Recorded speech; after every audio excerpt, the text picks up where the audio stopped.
언젠가 읽었던 한 컬럼니스트의 글 가운데에 이런 내용이 있었습니다. 1월의 기대와 2월, 3월의 준비와 4월의 발열과 5, 6월의 소란과 소나기 같던 7월의 폭서, 8월과 9월의 허탈, 불안한 10월과 여백 같은 정체의 11월, 한 해의 이 모든 것들이 마지막 결정으로 얼어붙는 12월에 우리는 서 있습니다. 그는 아마도 이 글을 한 해의 마지막 12월에 쓴 것 같습니다. 그리고 그의 심정이 이랬다고 말하는 듯 합니다. 1월을 맞이하면서 가슴 부푸는 기대와 함께 새해를 시작했습니다. 2월, 3월에는 그 꿈을 이루기 위해 준비했고 여름 내 열심을 냈습니다. 하지만 수확의 계절이라는 가을에는 기대했던 결실을 맺지 못할 것 같다는 불안감이 찾아오고 급기야 한 해의 마지막 추운 겨울에 날씨만이 아니라 그의 마음마저도 얼어붙게 됩니다. 꿈을 안고 한 해를 시작했지만 이제 돌이켜보니 이렇다 하게 내놓을 게 없다는 거죠. 우리도 때로 그런 생각이 들 때가 있습니다. 또 실제로 그런 경험을 할 때가 있습니다.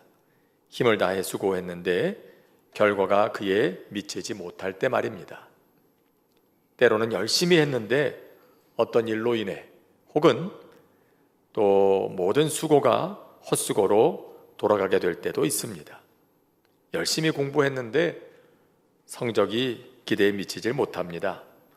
땀 흘려 일했는데 돌아오는 수익이 별 볼 일이 없습니다. 평생 힘을 다해 뒷바라지하고 키웠는데 자식들이 뜻대로 되질 않습니다. 몇 해 전에 은퇴하신 목사님이 후배 목사님들과 함께 대화를 나누면서 이런 말씀을 하십니다. 평생 제자 훈련에, 영성 훈련에, 설교에 그렇게 성도들에게 말씀을 가르치는 일에 힘을 쏟았는데 사람은 참 변하지 않더라. 은퇴하면서 돌아보니까 내가 뭘 했나 싶더라고 말입니다. 오늘 본문에서 엘리야가 느끼고 있는 것이 그렇습니다. 그는 목숨을 걸고 최선을 다했습니다. 사람들의 비난 속에서도 이유 없는 공격과 핍박 속에서도 그는 결코 포기하지 않았습니다. 하나님을 떠난 민족을 돌이켜서 다시 하나님의 길로 향할 수 있도록 말씀을 전했습니다. 그 절정은 뭐니 해도 갈멜산에서의 결투일 겁니다. 850대 1, 아세라 선지자와 바알 선지자들 그리고 엘리야 한 사람 사이에 있었던 엄청난 대결이죠. 누가 진짜 하나님인가, 누가 살아계신 참신인가, 이것을 증명하기 위한 싸움이었습니다. 상대가 되지 않는 대결이죠. 게다가 이는 단지 저들과의 싸움이 아니었습니다. 850명의 이방 선자들 뒤에 누가 있습니까? 아합과 그의 아내 이세벨입니다. 한 나라의 왕과 왕비가 그들의 뒷배가 되고 있습니다. 다시 말해서 이는 범국가적인 세력과의 한판 대결이었다는 뜻이죠. 목숨을 건 모험이 아닐 수가 없습니다. 그런데 우리가 알다시피 하나님께서 그의 기도에 응답하셔서 이 엄청난 싸움에서 승리를 거두게 하십니다. 바알과 아세라 제사장들은 죽임을 당하고 가뭄은 그치고 메마른 땅에 비가 내리기 시작합니다. 아합은 이걸 봤습니다. 하나님의 능력과 지금까지 그가 섬겨왔던 신들의 무력함과 허무함을 보았습니다. 이제는 달라지겠지 했습니다. 아합이 바알을 버리고 하나님께로 돌아올 것이다. 그와 함께 온 백성들도 하나님께로 돌아오리라 기대했습니다. 그런데 거꾸로 그는 쫓기는 신세가 됩니다. 아합과 이세벨이 그의 권세에 치명타를 입힌 엘리야에게 원한을 품고 그를 죽이겠다고 군대를 동원한 겁니다. 자, 이런 상황에서 엘리야가 할 수 있는 거라고는 도망가는 것밖에 없습니다. 그래서 저들을 피해서 남쪽으로 내려갑니다. 19장 3절에 보면 그가 브엘세바에 이르렀다고 합니다.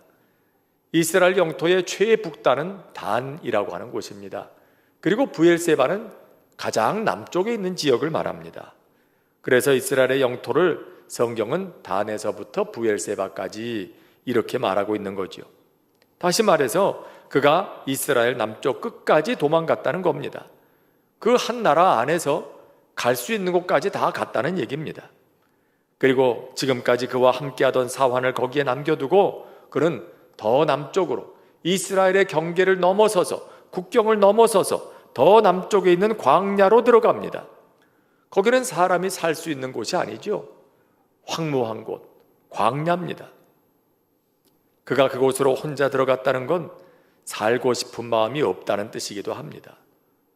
그래서 그는 거기서 하나님께 부르짖습니다. 여호와여, 넉넉하오니 지금 내 생명을 거두시옵소서. 차라리 죽여달라는 겁니다. 단지 그들에게 뒤통수를 얻어맞은 게 억울해서가 아닙니다. 이기고도 쫓기는 신세가 된 것이 한심해서도 아닙니다. 지금까지 그가 쏟아부은 땀방울이 헛되다고 느꼈기 때문입니다. 도대체 내가 무엇 때문에 목숨을 걸었나? 다 소용없는 짓이다. 이제 내가 더 할 수 있는 게 뭔가? 내가 더 살아야 할 이유가 뭔가? 그런 허탈감 때문인 것입니다. 요즘으로 말하면 그는 지금 깊은 우울증과 무기력감, 당장 죽을 것 같은 두려움, 공황 상태를 경험하고 있습니다. 이런 그에게 성경은 하나님께서 적어도 3가지 처방을 내리셨다고 기록하고 있습니다. 첫째는 그의 육체의 힘을 회복시키시는 일이었습니다. 지쳐서 로뎀나무 아래 쓰러져 있는 그에게 하나님께서 천사를 보내셔서 떡과 물을 공급해 주십니다.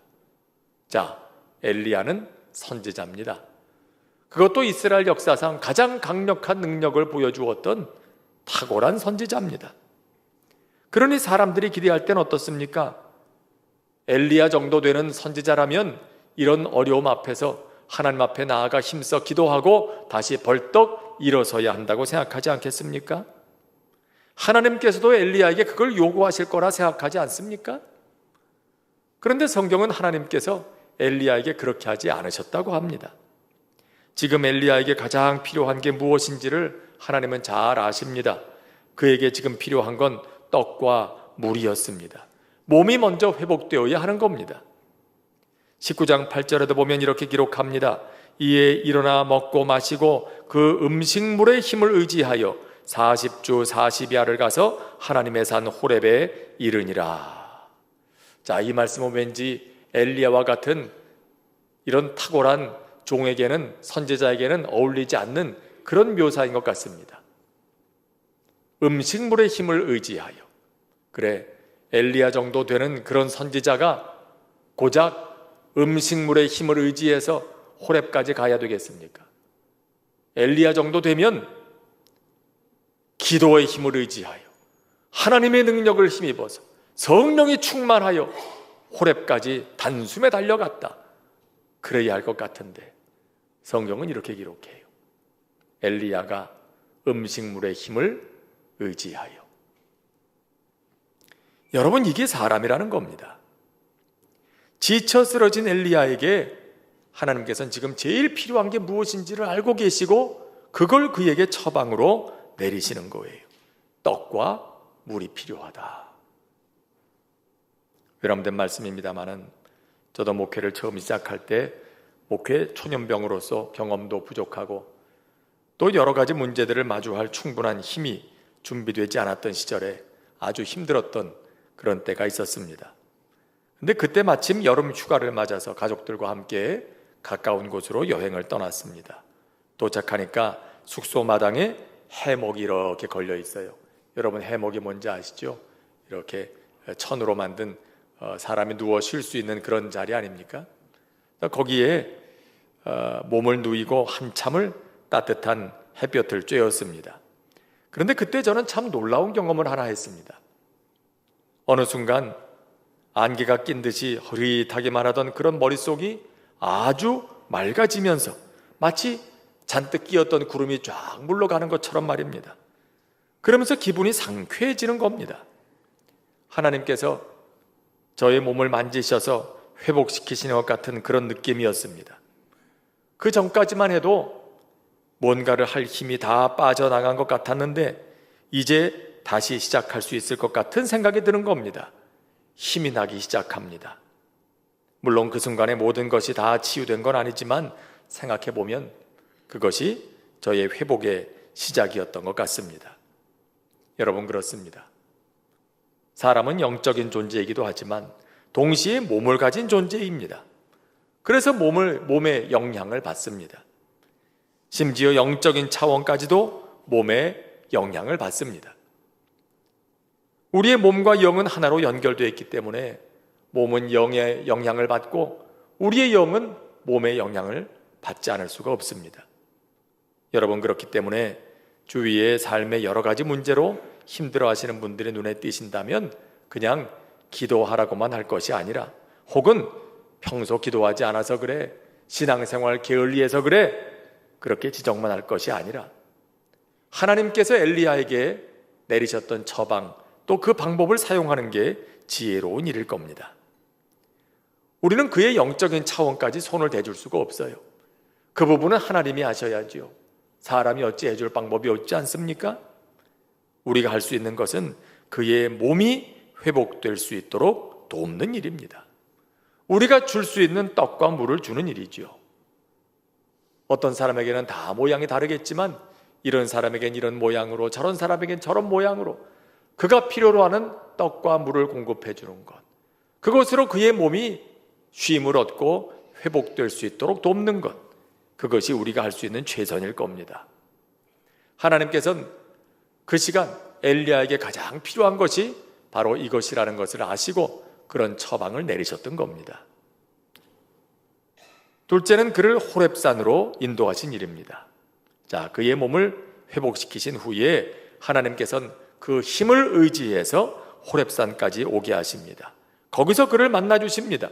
몸의 회복에 이어서 이제는 그를 영적으로 회복시키시는 겁니다. 여기까지 가야 온전한 회복이 되는 것이지요. 그런데 하나님께서 택하신 방법이 눈여겨볼 만합니다. 호렙산에서 하나님께서 나타나시는데 처음에는 산을 가르고 바위를 부술 만한 강한 바람이 붑니다. 그 다음에는 지진이 일어나서 땅이 갈라집니다. 그 다음에는 뜨거운 불이 일어납니다. 그런데 하나님께서는 그런 강한 바람으로, 지진으로 혹은 불로 나타나지 않으시고 세미한 음성 가운데 엘리야에게 말씀하셨다고 기록하고 있습니다. 물론 하나님께서는 강한 바람과 같은 그런 능력으로 혹은 지진과 불로 그분의 능력을 드러내시기도 하십니다. 하지만 언제나 그런 건 아닙니다. 지금 엘리야에게 필요한 건 그런 강력한 방법이 아니었습니다. 세미한 음성이었습니다. 우리는 하나님은 언제나 이런 방식으로 역사하신다, 그렇게 말씀하신다 생각하지만은 하나님은 늘 우리가 생각하는 방식대로만 역사하시지는 않으십니다. 때로는 우리가 전혀 생각하지 못했던 방식으로 일하시는 분이십니다. 지금 엘리야에게도 그렇게 하시는 것이죠. 엘리야가 누굽니까? 그 정도 되는 사람이라면, 그런 능력의 불의 사자라면 지금처럼 그렇게 주저앉아서는 안 되는 사람이 아니겠습니까? 하나님께서도 강한 바람같이 땅이 갈라지고 불이 치솟는 것 같은 강력한 방법으로 엘리야 앞에 나타나셔서 그를 책망하시거나 또 그렇게 하셔야 할 것 같지 않습니까? 다른 사람도 아니고, 엘리야, 네가 여기서 이렇게 있으면 되겠느냐? 이렇게 믿음이 없느냐? 선지자가 돼가지고 죽고 싶다느니 죽여달라느니 그게 할 소리냐? 이렇게 약해 빠져가지고 어떻게 너를 믿고 내가 일을 맡기겠느냐? 어떻게 이 민족을 이끌 수 있겠느냐? 그렇게 불같이 호령하실 수도 있었을 겁니다. 그런데 하나님은 엘리야에게 온유한 음성으로, 그를 위로하시는 차분한 음성으로 그에게 나타나시는 거죠. 엘리야야, 네가 어찌하여 여기 있느냐? 다른 말로 하면 엘리야야, 무슨 일이냐? 그렇게 물으시는 거예요. 마치 밖에서 근심스러운 일이 있어서 어두운 얼굴로 문을 열고 들어오는 아이에게 부모가 묻는 것과 같은 거죠. 걱정스러운 마음으로 이렇게 묻습니다. 예, 무슨 일이냐? 그렇게 하나님은 엘리야에게 물으시는 거예요. 엘리야야, 무슨 일이냐? 오래전에 이런 가슴 아픈 일이 있었습니다. 아버지 어머니가 모두 대학 교수인 아들이 있었어요. 이 아들도 그만하면 괜찮은 사람인데, 그런데 엘리트 중에 엘리트였던 부모의 눈에는 이 아들이 늘 부족하게만 보입니다. 그래서 칭찬에 늘 인색했습니다. 그러다가 어느 날 성적표를 받아오는 날이 됐어요. 아들은 떨리는 마음으로 성적표를 내밀었습니다. 그걸 본 부모의 입에서 나온 말은 이것이었습니다. 이것도 성적이라고 받아왔냐? 이렇게 공부해가지고 앞으로 뭘 하려고 그래? 그럴 거면 차라리 나가 죽어. 그리고 다음 순간 아들은 진짜로 문을 열고 나가서 베란다에서 뛰어내려 버렸어요. 아들의 장례식장에서 아버지가 통곡합니다. 내가 그 말만 하지 않았어도, 그 말만 하지 않았어도. 여러분, 말이라고 다 말은 아니죠. 죽을 사람을 살리는 말도 있고요, 거꾸로 살 사람 죽이는 말도 있는 겁니다. 강하게 말해야 할 때도 있을지 모르지만 때로는 그런 말이 도리어 독이 되는 때가 있는 거예요. 발명왕 토마스 에디슨의 어머니에 대한 이런 일화가 유명하죠. 에디슨은 어린 시절에 열병을 앓은 후에 한쪽 귀가 잘 들리지 않고 몸이 허약해서 학교도 늦게 들어갔다고 합니다. 하지만 호기심이 왕성했던 그는 다른 아이들이 하지 않는 곤란한 질문으로 선생님을 힘들게 만들었습니다. 어느 날 선생님은 에디슨에게 편지를 한 통 주면서 어머니에게 갖다 드리라 했습니다. 선생님의 편지를 본 어머니는 눈물을 흘렸습니다. 그리고 그 내용을 아들에게 읽어주었습니다. 당신의 아드님은 천재입니다. 우리 학교에는 아드님을 가르칠 만한 좋은 선생이 없고요. 그러니 이 아이를 어머님께서 직접 가르치셔야 되겠습니다. 이후 어머니는 에디슨을 집에서 가르쳤습니다. 요즘으로 말하면 홈스쿨링을 한 거죠. 훗날 어머니가 돌아가셨을 때 어머니의 유품을 정리하다가 문득 서랍 한쪽에 접혀있는 편지 한 장을 그가 발견했습니다. 그건 어린 시절 학교 선생님이 어머니에게 들으라고 했던 바로 그 편지였습니다. 펴서 읽어보니 내용은 이랬습니다. 당신의 아이에게는 지적인 문제가 있습니다. 그래서 다른 아이들과 함께 가르칠 수가 없습니다. 더는 아이를 학교에 보내지 않으셨으면 합니다. 자, 이게 진짜 내용이었어요. 어렸을 적 어머니는 이 내용을 아들에게 다른 말로 읽어주셨던 거지요. 에디슨은 한동안 그 편지를 읽고 눈물을 멈추지 못했습니다. 그리고 그는 일기에 이렇게 썼습니다. 토마스 에디슨은 문제가 있는 아들이었다. 하지만 영웅과도 같은 어머니로 인해 세기의 천재가 되었다. 여러분, 그렇습니다. 강한 바람, 지진과 불과 같은 강력한 방법만이 사람을 살리는 건 아닙니다. 사람을 살리는 건 반대로 세미하고 온유한 소리일 수 있다는 걸 기억해야 합니다. 사실 오늘도 하나님께서는 우리에게 그렇게 하십니다. 우리의 연약함을 아시는 하나님께서 우리를 인도하시고 또 가르치시며 훈계하시는 방식이에요. 지금은 은퇴하신 어느 목사님이 그 교회 장로님이 임종이 가까웠다는 소식을 듣고 신방을 가셨답니다. 그랬더니 장로님이 기도하고 계십니다. 그래서 물었습니다. 장로님, 뭐라고 기도하십니까? 그랬더니 장로님 하시는 말씀이, 목사님, 이제 하나님 만날 시간이 가까워 오는데 자꾸 제가 지은 죄가 생각이 나서요. 그래서 회개의 기도를 하고 있습니다. 그래, 하나님이 뭐라고 하시던가요? 솔직히 제가 죄를 고백하면 하나님께서 크게 책망하실까 봐 겁이 났습니다. 네가 그러고도 장로냐고, 그러고도 화를 면할 것 같냐고.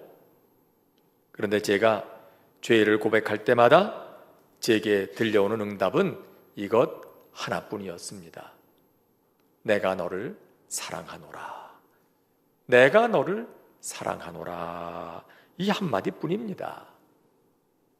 그 말을 듣고 목사님이 이렇게 대답하셨대요. 장로님, 예수 참 잘 믿으셨습니다. 여러분, 솔직히 우리가 신앙생활한다고 하면서 신앙이 내게 어울리지 않게 자꾸 넘어지고 낙심하고 다시 죄에 빠지고 그럴 때마다 하나님께서 강한 바람같이 지진같이 불같이 화를 내시고 책망하셨다면 오늘 이 자리에 있을 사람이 누가 있을까요? 늘 세미한 음성으로 우리에게 응답하시는 하나님이시기에 오늘도 우리가 그 은혜를 누리고 있는 줄로 믿습니다. 엘리야에게 그리하셨던 것처럼 오늘도 하나님께서는 그렇게 우리를 인도해 가시는 것이죠. 이게 하나님의 방식인 거예요. 그리고 나서 하나님께서 그에게 새로운 사명을 맡기십니다. 아람에 그리고 이스라엘의 새로운 왕을 세우라 하시고 그의 뒤를 이어서 엘리사를 선지자로 세우라 하십니다. 그리고 말씀하십니다. 내가 이스라엘 가운데에 7,000명을 남기리니 다 바알에게 무릎을 꿇지 아니하고 다 바알에게 입맞추지 아니한 자니라. 지금 엘리야의 눈에는 아무것도 보이질 않습니다. 평생 수고하고도 아무것도 이룬 게 없는 것 같습니다. 온 세상에 하나님을 섬기는 사람이 엘리사 한 사람만 남은 것 같습니다. 그래서 실망입니다. 그래서 살 이유가 없다고 합니다. 그래서 죽고 싶다고 합니다. 그런데 하나님은 아니라고 하시는 겁니다. 바알에게 무릎 꿇지 않은 7,000명이 남아있다. 내 눈에는 아무것도 보이지 않는 것 같지만, 아무도 없는 것처럼 보이겠지만 그의 평생의 사역이 키워낸 믿음의 사람 7,000이 지금 남아있다. 하나님께서는 지금 그 7,000명을 보고 계신 것입니다. 여러분, 7,000이란 숫자는 단순히 딱 7,000명만을 말하는 게 아니라는 사실을 우리는 알고 있죠. 성경에서 7,000이라 할 때는 무수히 많다, 무한히 많다는 걸 뜻하는 표현이에요. 완전수 4개가 겹쳐 있잖아요. 7 곱하기 10 곱하기 10 곱하기 10. 무수히 많다, 아주 많다, 그런 표현인 거죠. 그러니까 이건 이런 뜻이 됩니다. 엘리야야, 네가 지금 너무 실망해서 아무도 없는 것처럼 보이겠지만, 네가 평생 사역한 열매가 아무것도 없는 것처럼 보일 테지만 내 눈에는 네가 평생 수고한 열매가 얼마나 많은지 그게 지금 보이는구나. 얼마나 많은지. 여러분, 그렇습니다. 우리가 하는 일이 아무 소용이 없는 것처럼 느껴질 때 우리가 하나님께 나오면 하나님께서는 아직도 남아있는 7,000명이 있다는 사실을 알게 하십니다. 연약한 우리의 눈으로 볼 땐 아무것도 한 것이 없는 것 같지만 그렇지 않다고 하십니다. 반드시 그 열매를 보게 될 거라고 말씀하십니다. 콩나물에 물을 주면 물이 다 새나가는 것 같죠. 하지만 누구도 그렇기 때문에 콩나물에 물 주는 것이 아깝다 하지 않습니다. 물을 줘도 다 소용이 없다고 말하지 않습니다. 왜 그렇습니까? 그렇게 다 새나가는 물을 먹고도 콩나물은 쑥쑥 잘 자라기 때문입니다. 한 군인이 전장에서 부상을 입고 임종을 앞두게 됐습니다. 그런 군목에게 그를 대신해서 어릴 적 그를 가르쳤던 교회학교 선생님께 편지를 써달라고 부탁했습니다. 선생님이 주일학교에서 가르쳐 주신 것 덕분에 제가 지금 그리스도인이 되었다고 말해주세요.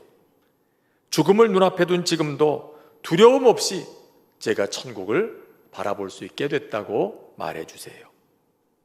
그리고 얼마 후에 군목에게 편지 한 장이 도착했습니다. 그 선생님이 보낸 답장이었습니다. 내용은 이랬습니다. 제가 가르치는 게 아무 열매가 없다는 생각이 들어서 지난달에 교회학교 교사를 그만두었습니다. 그러던 중에 저의 옛 학생의 소식을 듣게 됐습니다. 저의 인내심과 믿음의 부족을 하나님께서 용서해 주시길 기도드립니다. 저는 저희 교회 목사님께 다시 가르칠 수 있게 해달라고 부탁할 것입니다.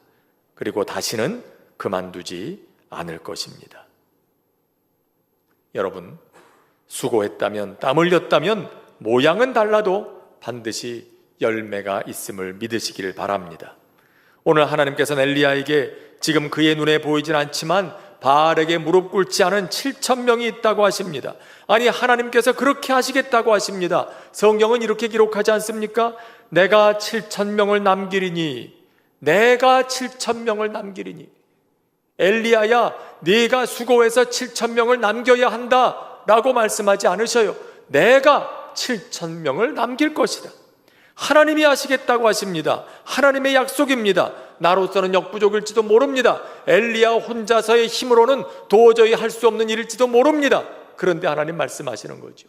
내가 7,000명을 남길 것이다. 내가 할 것이다. 그러므로 너는 다시 일어서라.